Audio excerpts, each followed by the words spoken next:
Hi guys, இன்றைக்கி ஒரு சிம்பிளான ரெசிபி ஆனால் டேஸ்ட் நல்லாயிருக்கும். குருமா தான் பார்க்க போகிறோம். வெஜிடபிள் குருமா.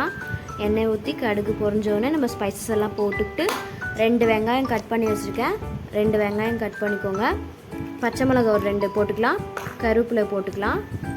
இதெல்லாம் போட்டு நல்லா வதக்கி விட்டுருங்க. வதக்கி விட்ட உடனே நம்ம இருக்கிற வெஜிடபிள்ஸ் எல்லாம் நான் மஞ்சள் போட்டு உப்பு போட்டு நான் காலிஃப்ளவர் மட்டும் கொஞ்சம் வேக வச்சுக்கினேன். கொஞ்சம் அதில் பாக்டீரியா இருந்தால் போயிடும். அதுக்கப்புறம் நல்லா உப்பு போட்டு கிளறி விட்டுக்கோங்க. 1/2 ஸ்பூன் அளவுக்கு மஞ்சள் போட்டுக்கலாம்.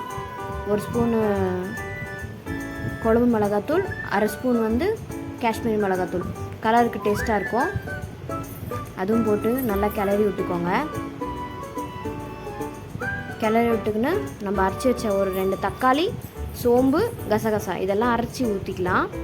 அரைச்சி ஊற்றி நம்ம கொத்தமல்லி தலையை தூவி விட்டுக்கலாம்.